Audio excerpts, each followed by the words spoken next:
할렐루야. 오늘도 주께서 합당한 말씀으로 예비하신 은혜 더하여 주실 줄 믿습니다. 오늘 우리가 살고 있는 이 세계는 보이는 세계와 또 보이지 않는 세계, 이 두 세계의 진영 싸움이라고도 말할 수 있을 겁니다. 보이는 세계에 우리는 더 길들여져 살아가고 있다라고 해도 과언이 아니죠. 그것은 비단 세상의 문제이기만 한 것이 아니라 오늘을 살아가는 우리의 영적인 삶에 있어서도 우리는 보이지 않는 세계에 속해 살지만 안타깝게도 보이는 것에 더 마음을 두고 살아가고 있는지도 모르겠습니다.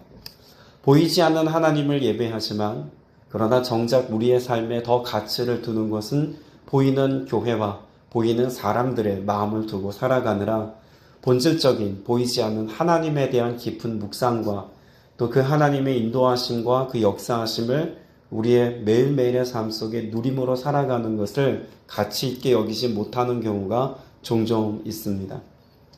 하나님께서는 분명 광야를 지나가는 동안 선명하게 보여주시는 것들을 통해서 역사하셨다고 말할 수 있습니다.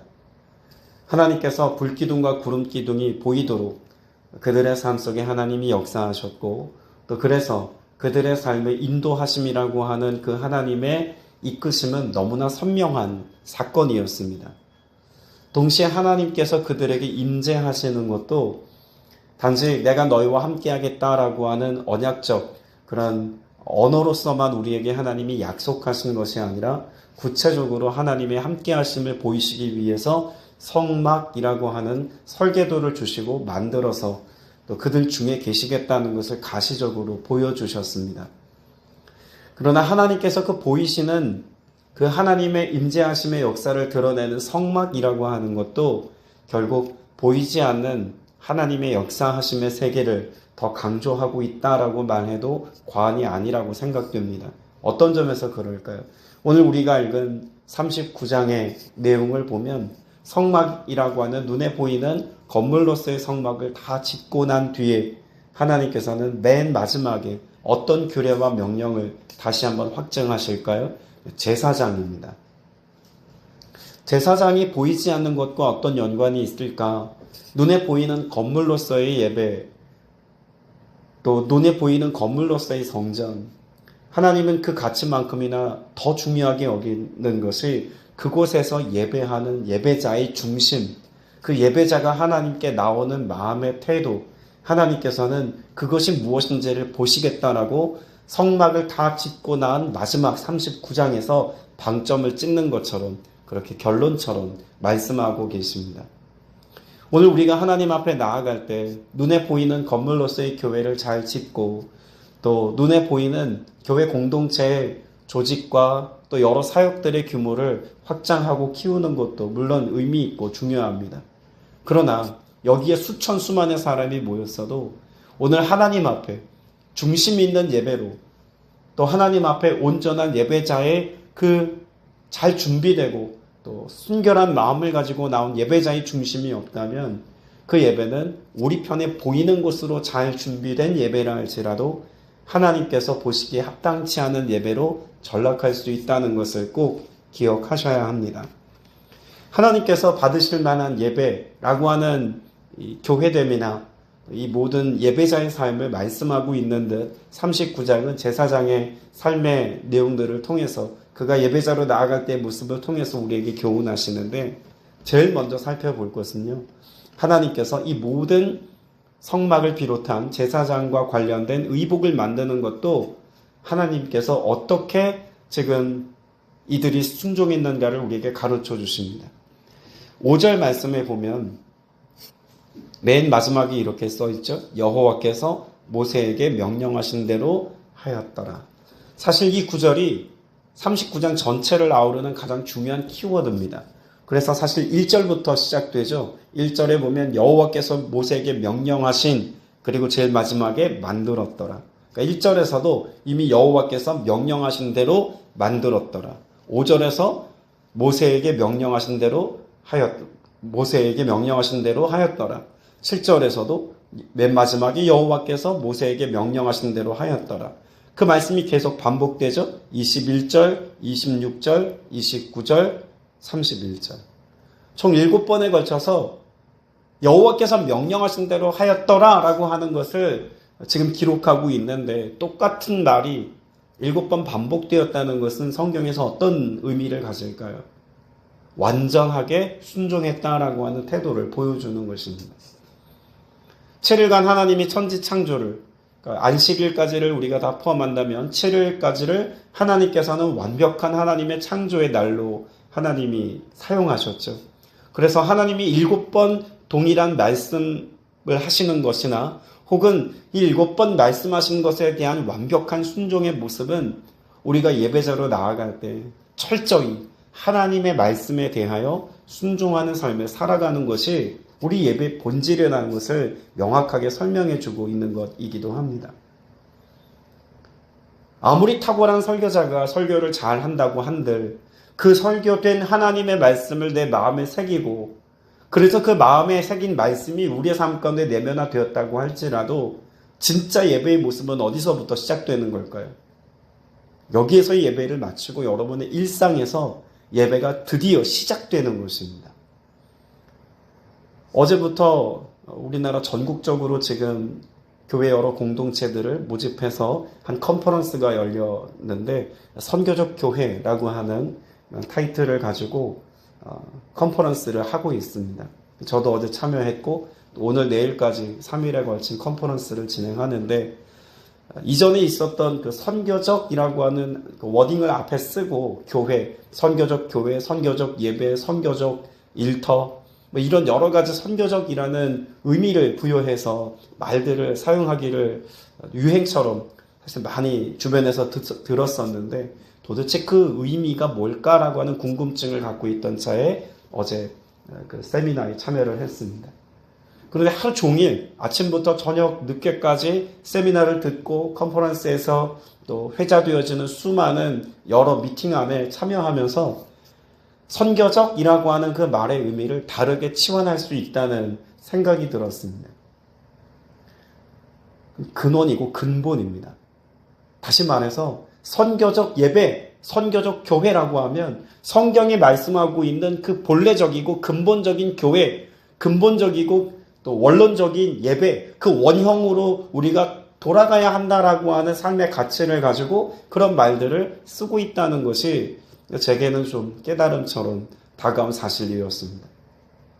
하나님께서 성경을 통해 우리에게 말씀하신 교회, 그 본질, 하나님께서 우리에게 이렇게 예배하라고 말씀하신 예배의 본질, 여러분 이것을 생각한다면 오늘 우리가 드리는 예배의 시작은 사실 우리가 찬송을 드리는 그 시작점에서 예배가 시작되었다고 말할 수 있지만, 진짜 예배는 우리가 성전에 나와서 찬송과 기도와 말씀을 다 듣고 그 말씀 안에서 내게 주신 하나님의 말씀을 부여잡고 성전 밖을 향해 나아가는 그 첫걸음이 우리의 진짜 예배의 시작일 수 있다는 사실을 우리가 동의하고 삶으로 살아내야 합니다.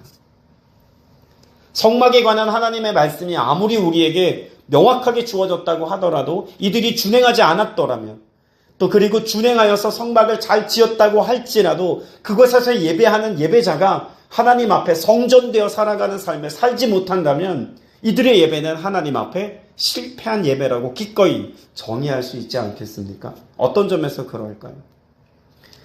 고린도전서 말씀을 좀 찾아보겠습니다. 고린도전서 3장 16절입니다.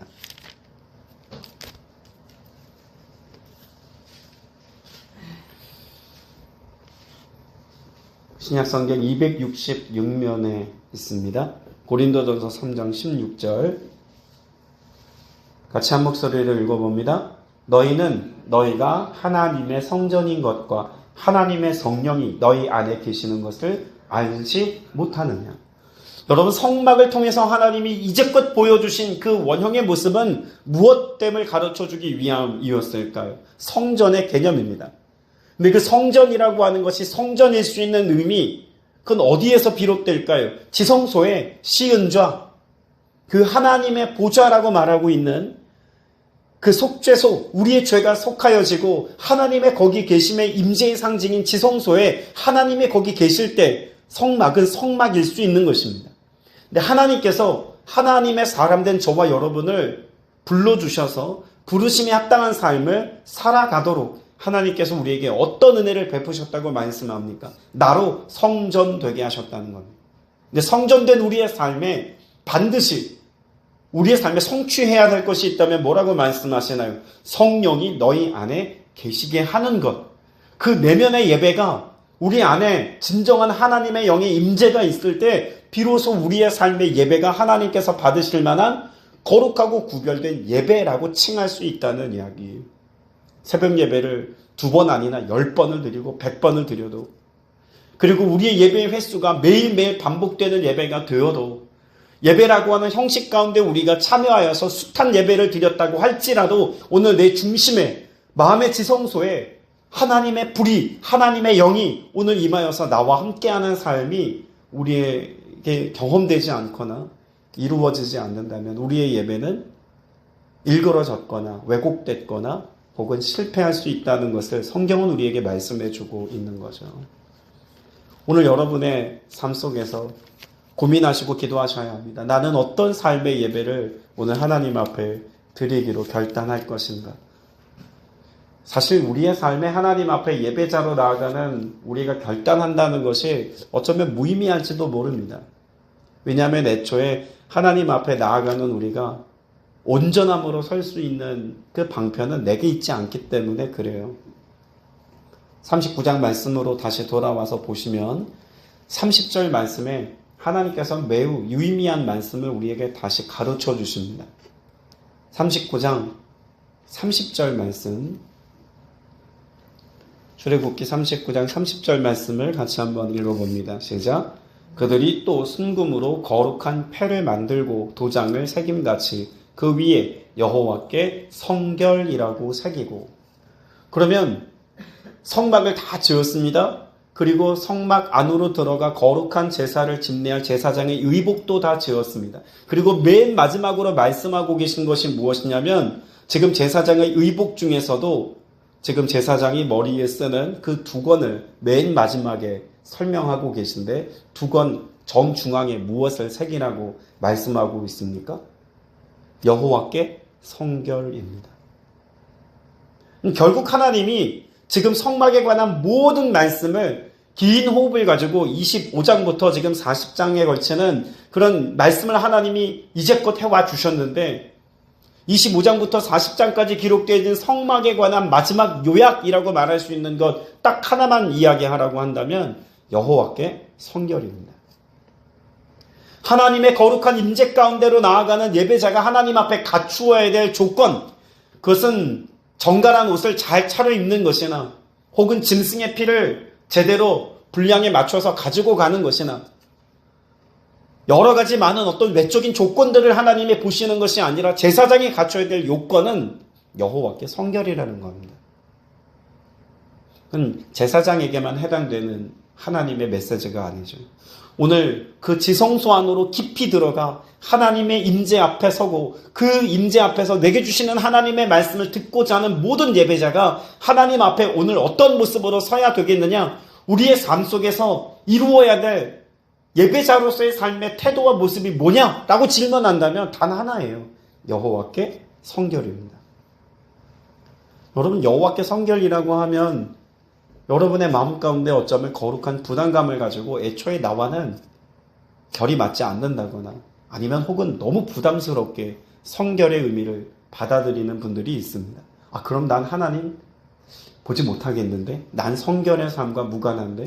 이렇게 스스로의 영적인 상태를 비관적으로 해석해버려서 성결의 삶을 애초에 나와 무관한 것으로 취급하려고 합니다. 그러나 하나님께서 우리에게 말씀하신 예수 그리스도를 통해서 이루신 구원의 사건을 잘 생각해보면 성결은 역시 내 몫이 아니라는 것을 알 수가 있습니다.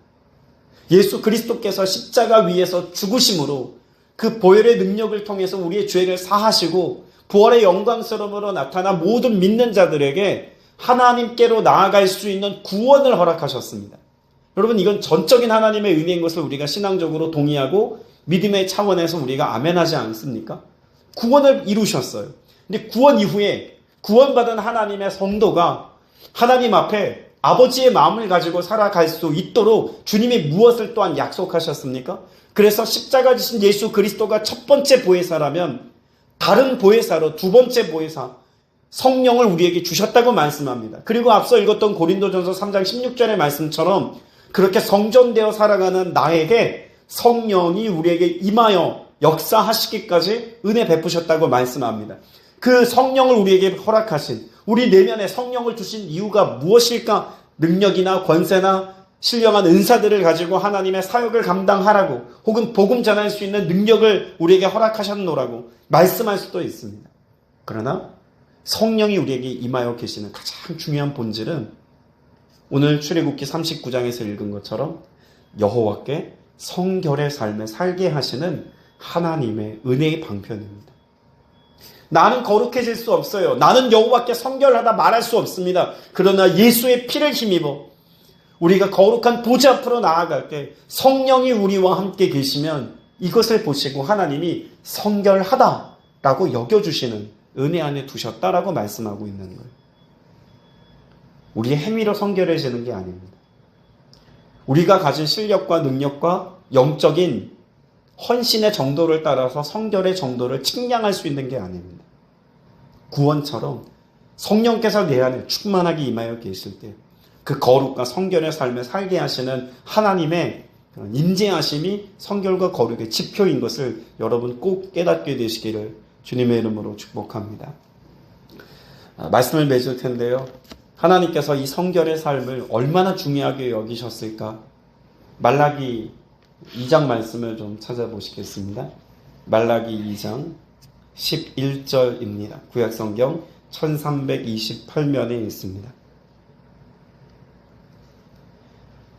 말라기 2장 11절 말씀, 구약 맨 마지막에 있죠. 같이 말라기 2장 11절 말씀 같이 읽어봅니다. 시작. 유다는 거짓을 행하였고 이스라엘과 예루살렘 중에서는 가증한 일을 행하였으며 유다는 여호와께서 사랑하시는 그 성결을 욕되게 하여 이방신의 딸과 결혼하였으니. 하나님께서 뭘 사랑하신대요? 그 성결을 사랑하세요. 하나님 앞에 믿음으로 살아가는 그 백성들의 삶의 모습을 하나님께서 사랑스럽게 바라보시는 지점은 어디 있냐면 여호와께 성결의 삶을 살아가는 우리의 중심과 우리의 삶의 모습을 하나님은 사랑이라고 하는 정서를 가지고 바라보시겠다라고 말씀하고 있습니다. 어제 컨퍼런스 예배를 드리면서 이 시대에 대한 시대적 성찰을 하는 시간이 있었는데 우리가 살고 있는 이 시대는 우상 숭배와 무관한가라고 하는 질문이 있었습니다. 여러분 어떻습니까? 대한민국은 우상 숭배와 무관합니까? 21세기를 살아가고 있는 2026년을 살아가고 있는 오늘 우리는 우상 숭배와 무관합니까? 신앙 있는 사람 없는 사람 모두에게 해당되어지는 삶의 질문이라고 전 생각됩니다.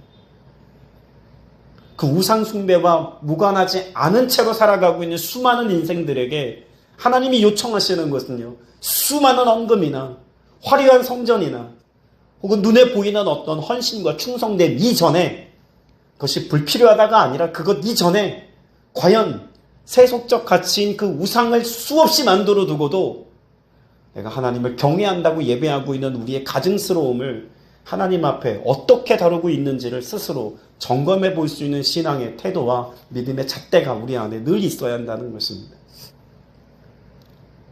성전에서 하나님께서 우리를 위로하시고 사랑으로 역사하시고 다독이시고 용기 주시는 하나님의 말씀이 우리에게는 더 귀에 달콤하게 들리고 더 필요한지도 모릅니다.